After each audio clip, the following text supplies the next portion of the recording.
IVP, and Alex Nianki from Scale Venture Partners. I guess I'll do a quick introduction on 1 minute on each of your backgrounds.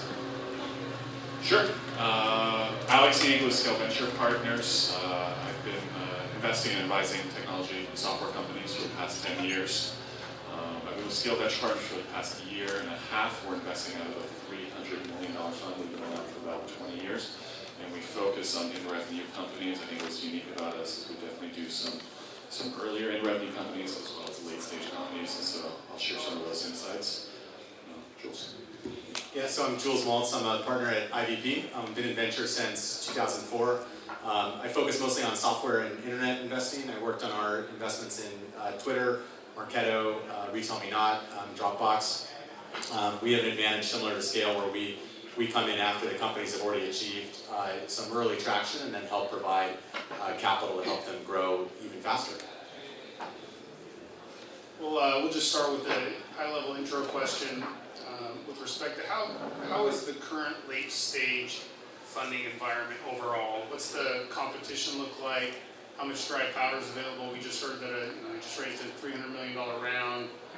What's going on with all the high valuations? And then maybe each of the guys could talk about a recent deal they've worked on where there's been some competition and valuation has either gone up or gone down as the process continues. Sure. I'm going to switch this microphone thing so I don't go first every time. But I'd say it's an incredibly fascinating environment right now. I think the last 2 years have been robust, partially led by the public markets. Valuations have driven up aggressively, and exits have also increased through IPOs.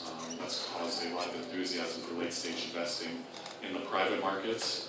That was first led by some great investing by folks over at IVP, Andreas and other folks, and then we saw a whole flood of new investors enter the market, as often happens in these types of environments, and so you had a lot of crossover hedge fund, mutual funds enter the market. And then we've had a really fascinating 45 days where the public markets have slid back drastically. And so I think that kind of has caused everybody to kind of look around and see what's going on, and I think it's kind of hard to figure out what's going on right now.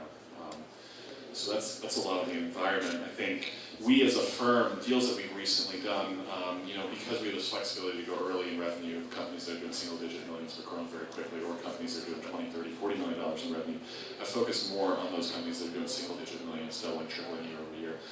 Because frankly, we've had a hard time from a valuation perspective being able to be competitive on those really late-stage pre-IPO rounds. A lot of our peers in the hedge fund world have different cost capital structure than we do. I've been very, very aggressive there, and I think we're seeing some of the validation of what we thought was going on with valuations with this pullback in the public markets. Yeah, so the growth market has really changed in the last 6 weeks. I think Alex kind of put it correctly. So 2 months ago, you were seeing rounds where companies were raising $50 million, $100 million. We were joking that sort of a $20 million round is now the new Series A. That's a small round. So that was the environment we're in. Now, because of the pullback in the public stocks, there's been a very quick change in the demand for doing these rounds from some of the hedge funds and the mutual funds that I think are really driving the market for the last 6 to 12 months in late-stage venture. If you were a public manager, mutual fund manager at Fidelity, you've got a limited tech universe to buy as public companies, and so the natural thing is you go down market to look for companies that are growing incredibly fast. And as a public investor, you're not sensitive to owning preferred or common stock. You're not sensitive to, you're happy if you make 10% per year in terms of a return. And what you're really looking for is establishing a position to get into a stock that then you could double or triple or 10x that position when the company goes public. So they were doing things that were quite a lot different than what venture investors, what Alex and I typically do. Now, as soon as the market changes, the first people that get out of that market are those very same mutual funds and hedge funds. And that's really driven down valuations in the late stage market at a pretty deep discount to where they were. Now, what hasn't changed is a lot of the folks that are still in venture aren't looking at the stock market every day and often aren't adjusting as fast as some of the mutual funds and hedge fund investors. So we've seen a lot of deals done by venture firms recently at prices that were more similar to where the market was 6 months ago, which is a little bit of a scary thing. At IVP, I mean, our strategy is really to back the best 10 to 12, the fastest growing late stage companies every year. You know, luckily we don't have to get every investment at that stage, but we really try to focus on the best ones. And you know, in markets like this, we often look for industries that are out of favor. And so a lot of our last investments, if you've looked at them, are quite a bit different than what everyone else is backing. We invested in a company called General Assembly, which is actually a school. So, I mean, we had a debate in our partnership, is it a technology company? Well, it's a technology school, basically. And but it's an incredibly fast-growing school that's training people to learn how to code, training new designers. It's all across the country. It's all over the world. That's an investment that's not right down the pipeline, and so we've been doing things that are generally out of favor, and I think that's helped us, you know, from a valuation standpoint, and helped us find quality companies. That's great. You talked a little bit about the hedge funds and how they're changing the private venture landscape. How do you generally view those guys? Are they coming in? Are they doing significant due diligence, or are they relying on the A, B, C round that has gone before from smart investors like yourselves, and just piggybacking on that diligence and the acceleration that those companies are experiencing, or are they just trying to get in those high-profile deals before they go public? To Jules's point about getting the allocations that they otherwise wouldn't get. I mean, I'd say broadly, I have an immense amount of respect for them. They're, as a group, it's always hard to group everybody into one. They're incredibly bright people that have an immense amount of resources, and some of these funds manage, we manage a couple $1 billion, and they sometimes manage 20, 30, $40 billion, and they have resources and teams that we really cannot compete with.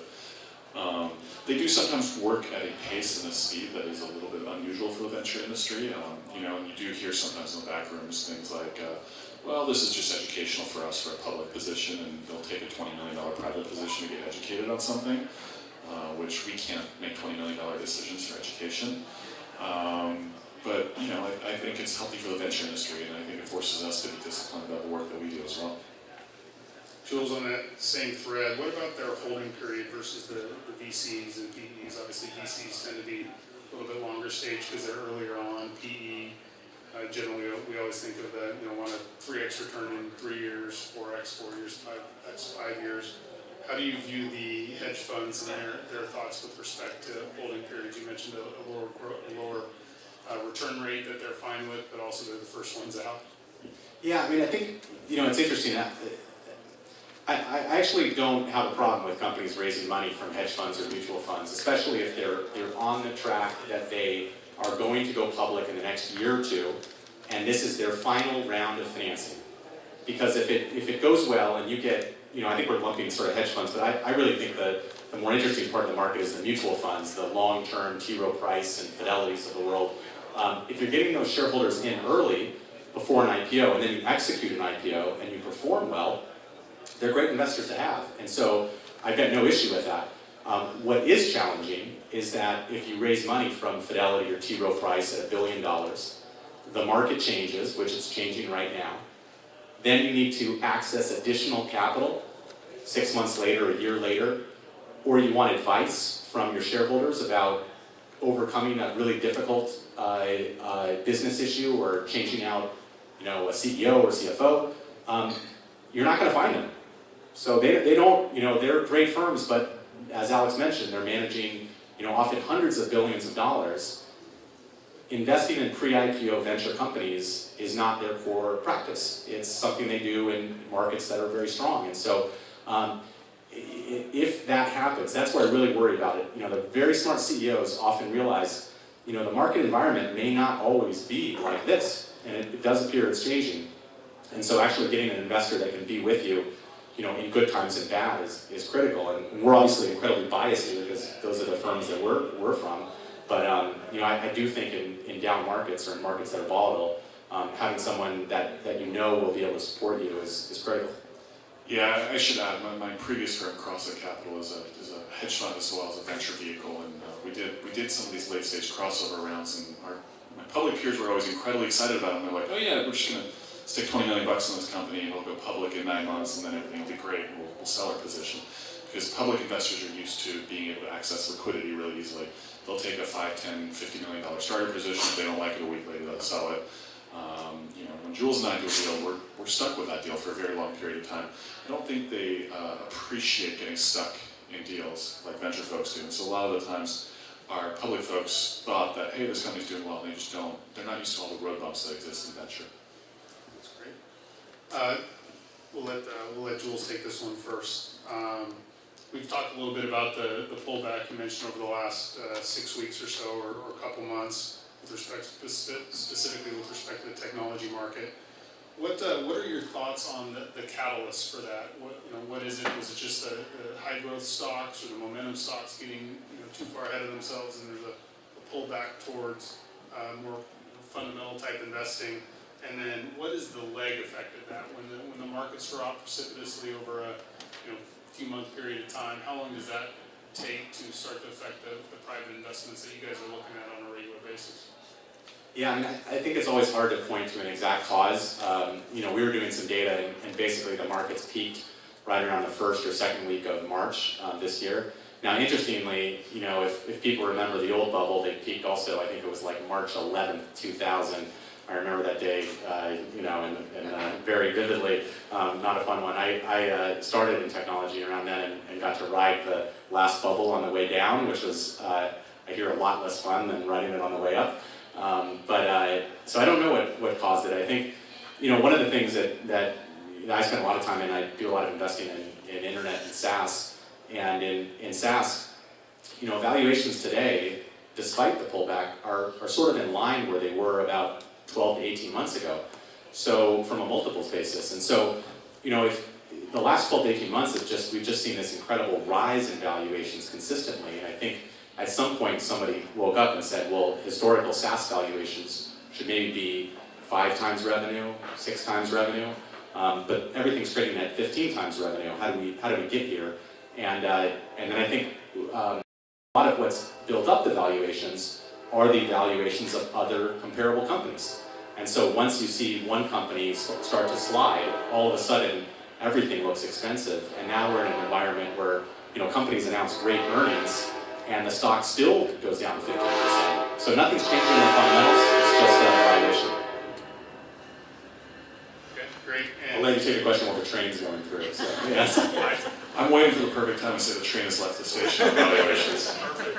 I think it's time for that, because the second part of that question was the leg effect, and how long do you think that'll take until it really starts to affect The what effect? the leg effect from the public markets dropping to, we see it all the time. We represent a lot of people on the sell side, and sell side valuation expectations are really high right now, and we have to mitigate the CEOs that we work with on a regular basis, saying, those companies are at 15 times, to use your number, and maybe you're at 4 or 5 times because you don't have the scale, you don't have the same growth, that type of thing. How long is it generally before, I know there's no specific answer, until some of these valuations coming down in the public markets start to seep into the aura of the guys on the sell side right now for the deals you're looking at to invest? I think it takes surprisingly long. I mean, I could put it as high as 2 to 3 months, a quarter. And I think it kind of goes back to what Jules was saying. We're still seeing deals getting done on the venture side where, probably 3 or 4 deals come to mind that I thought were really marketed to that really late stage pre-IPO community, those crossover investors, very aggressive valuations, very large rounds. And we took a look at those deals and moved on pretty quickly because we thought we could be competitive on those deals, thinking that they were going to go to those crossover investors, and ended up being our peers in the venture industry doing those deals. And this is data as recent as the last few weeks, and it has me scratching my head to be completely honest. But they're clearly confident about something, and they're seeing something that we're not seeing. And I think Workday's down another 8%. Today, that's a $12.5 billion stock. It's $1 billion in value that just disappeared. And I think they're probably one of the strongest companies in the SaaS space. Immense amount of respect for them. So it is surprising to me to continue to see what's going on in venture land.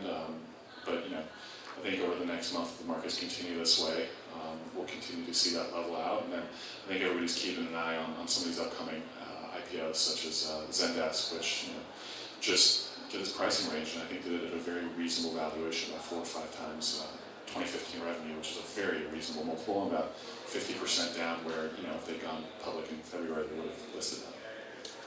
Great, thanks. Along those lines of, you mentioned reading about companies raising $50 million rounds, quite frequently late stage rounds. Why are they raising so much money? Is it optionality for the public market so they can stay public as long as they need to? It's just the environment, so hey, money's available, we might as well take it while we can. Obviously, Duncan had talked earlier about hey, push it off as long as you can because it's a dilutive event. And certainly for those big rounds, it's dilutive, but if you get a high valuation, it's less so. And then if they're done at these huge valuations, how does that affect the timing for the IPO? Because obviously the higher valuation, the possibility of a starting off underwater for some of those investors, late stage investors.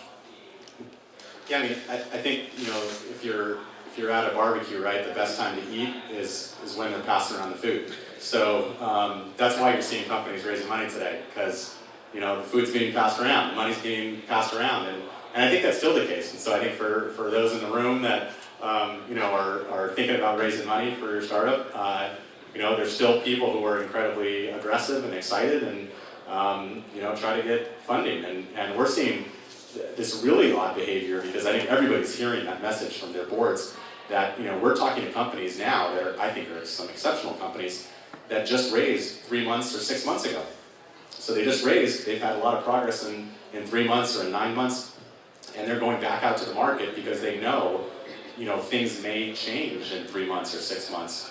So I think it's an interesting time in the market right now. I think ultimately, as an entrepreneur, in some way other than capital raising, it's a great time to start a company when there's difficulty in the markets. Some of the best companies, Facebook included, and even Google, were started in difficult times. Twitter, in 2008, 2007 and 2008 weren't fantastic. So actually being a committed entrepreneur who focuses on the fundamentals of your business, and if you're able to attract talent when others are maybe shedding talent, or you're able to really continue to execute and stay committed to your vision, I think being in a down market it can actually be an advantage. The problem is that is access to capital. So that's why getting that capital now, while the food is still sort of being passed around, is going to be really important. Yeah, the only thing I would add is, the markets have really valued growth. In the last few years, they've been really desperate for growth. And they've basically ignored losses, especially in the SaaS space. And so a lot of software as a service companies have just decided to burn as much money as possible. In the process, maybe being inefficient, but just driving that growth to exceptional levels. And the markets have paid up for that. And I think that may be changing. But that's obviously key motivation to go out and get as much capital as you can, and while the food's being passed around, grab it. Thanks, guys. That concludes our prepared remarks, but we'd love to take questions for the next 5 minutes or so that we have available. Duncan. This is very specific, but I saw a question or a comment made of Alibaba. It's such a big offering. It's sucking sort of capital away from other tech investments trying to buy into this offering. Do you guys think that's real? The argument is that it's so big, people are going to sell off their Teslas and their Twitters to get a position in Alibaba. I think these funds are so large that I just don't. I think that people are looking for causes. People are looking for some reason to say this is why the markets are down. And so I think that's one reason that people may give. But I think the capital out there, if you look at the big mutual funds and people that are investing in technology, they can absorb an Alibaba, and we're still, in some sense, we're still given interest rates. Equity markets are from a return perspective, are actually a very attractive asset class, or at least historically have been. So I don't think that would cause things. In fact, sometimes you see the opposite. You see, once Facebook went out, it sort of opened the market up for other IPOs, and so if anything. You might not see it in the U.S., but you might see the Alibaba IPO maybe open up the eyes of other foreign companies, maybe accessing the public markets and getting more attention from U.S. investors. Yeah, I haven't heard that. I think it's really simple. When your house is on fire, you're not looking to buy a vacation home. There's a lot of fund managers that are, spending a whole lot of time managing their existing positions. And in these environments, I've been on the sell side in these types of environments as well. It's just hard to get meetings. And so you have to propose a pretty steep discount to get people excited. Do you have intuitive views on valuation, and would you move into the public market side at a certain level? That's a really good question. So, I mean, our fund isn't as aggressive in public markets as Alex's old fund, Crosslink, but we can do 25% of our fund in publics. We haven't done a single public investment since 2009, and the reason was, but we did a bunch between 2008 and 2009, which was, I think, an excellent time to actually be doing public investing. And just this last partner meeting, we started to have some discussions about some public stocks where we really like the name and have good growth. And it's great because it keeps us disciplined, because when a pre-IPO company comes out and they're raising, they have $20 million of revenue and they're raising at $1 billion, it's nice to say, well, we could go buy Zendesk and it's at $700 million, or we're in Marketo, which I think is a great company, and that's $900 million. It's 10 times bigger. So it keeps you disciplined, and we're starting to think about that. Call me when you call the bot. He goes into Twitter, hit the button. I'll invest in Jackson's next company. Sir. I just, can you guys comment on the Castlight IPO and how many more Castlight type companies we have in the IPO pipeline? That might have been the top, actually. I don't know when Castlight went public. Was that in March, I think? Around that. Yeah. Yeah, I don't think, I think anything that was in the pipeline that's cast like, it's a mouthful, I think is absolutely on hold right now. Yeah, I mean, for those, I don't know if everyone knows Castlight. I don't do healthcare investing, but basically it's a healthcare technology company that I think is kind of revolutionizing U.S. healthcare expenses. Is that sort of the play around it? So, but very little revenue, sub I think 20 million. A lot of deferred revenue or bookings, but I think a valuation at one time that was in the several $1 billion. That stock has probably gotten hit the worst. I think it might even be down more than 50%, if not more. So. March 13th. Pretty close. Went out March 13th. Sir? Yeah, Alex, you just wrote something this week on your blog about sales to SMB versus enterprise. Yes. So we have a product we can actually go either way. Basically, yeah. My question is, in 2 years when I get acquired, should I go for Workday or should I go for Intuit? On who your acquirer should be? Whomever pays you more. Well, I'm saying, who's going to be around in 2 years is what I'm trying to ask. I think they'll both be around. They're both phenomenal companies. Yeah, I mean, but I think the decision between SMB and enterprise, I think, is a really interesting one. I'm on the board of a software company in New York called Yext, which does local marketing software, and actually pivoted to become a SaaS business about 3-4 years ago, and now has announced this new SaaS product. They're now up to a $55 million revenue run rate and doubling year over year. It's a great pivot, and one of the only successful pivots we've ever seen. But about half their business is enterprise and half is SMB.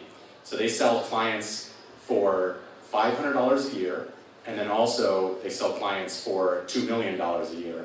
And the complexity of having both those sales forces accessing that, and how you market to an SMB buyer versus an enterprise buyer, they're one of the few companies that they've broken so many rules in my portfolio that I'm okay with them doing that. But it's a constant challenge, and we've had to just really think about our sales and marketing organization and how we differ the message depending on who we're selling to.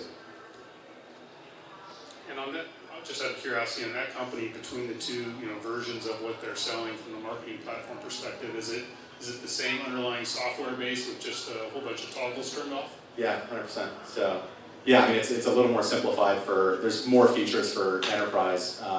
And I think what we've realized too is we've been able to use resellers or use channel partners to help us access the smaller businesses. If you think about Microsoft, Microsoft sells to multi-million-dollar businesses and also to somebody buying a $100 copy of, does anyone buy Windows anymore? Microsoft Word, and so, but they do that with a different channel and different, sales force. So we're kind of thinking to some of the historical models around how we do that. That's great. Well, there's no more questions. Let's thank Alex and Jules for their time.